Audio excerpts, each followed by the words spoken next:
I started Happiness Data for two reasons, or three reasons. One is a creative outlet. Two is to bow a little bit to this cult's need for legitimacy. I would be contacting people about various nonprofit projects, and they were saying, "Who are you? Why is a landscaper interested in the return on investment in a rain? Why are you contacting this? What does this have to do with you?" Basically, it wasn't enough that I was a human being interested in human issues.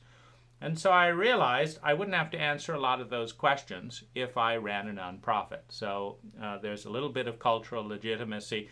I also realized that I was paying taxes on my nonprofit projects. If I spent $10,000 of my personal income to create a nonprofit documentary, I had to pay taxes on that. That then makes it a $20,000 documentary. And that didn't seem right. And so now if I give money to my nonprofit and then the nonprofit spends the money, then that helps with that bit. And so there was legitimacy, the opportunity to create, the opportunity to receive and collaborate around money, to have an infrastructure around that would be tax-free for other people. And so that was the basis of starting a nonprofit. Now, applying 10x thinking to nonprofit is the most exciting domain of nonprofit. And so I've formed a little bit of a YouTube channel to explore 10x thinking in nonprofits. Like so many things, what I've discovered as a nonprofit director is that it is so easy to make money in America doing contracting or something like that, relative to get cooperation in nonprofit areas. It's so easy. And so in that sense, it's frustrating to understand that we're in a culture that punishes transcendent thinking.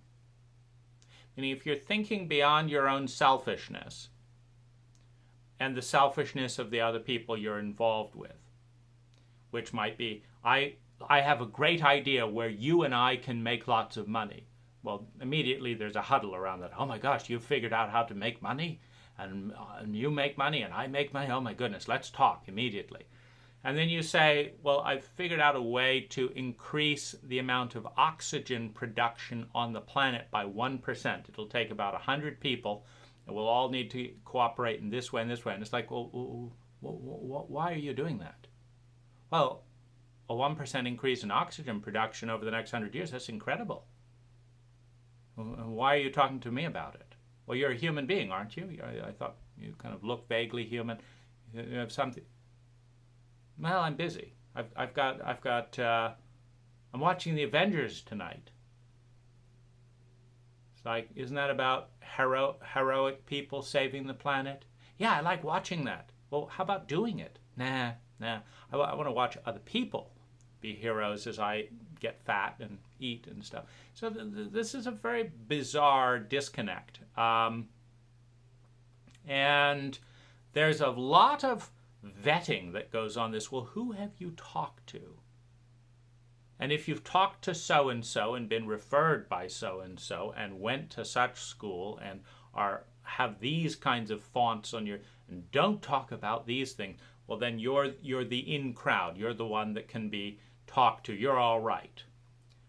But if you diverge from the pack, my goodness, what is the nonprofit world coming to? And so in that sense, there's a little bit of playfulness around this. It's very disappointing in all arenas how little transcendent thinking there is, how little fundamental intelligent design focus, how little focus there is. Because the most exciting aspect of the nonprofit, from my perspective, is to model 10x nonprofits. And so that's a lot of, the brainstorming and stuff like, how to cut out the middlemen around receiving credit card money, how to cut out accountants so that all the money goes, into projects, how to improve things with crowdsourcing. This is very, very, very exciting material. But again, I feel like I've never heard any ideas that are as exciting as this in the nonprofit sector. But it's not,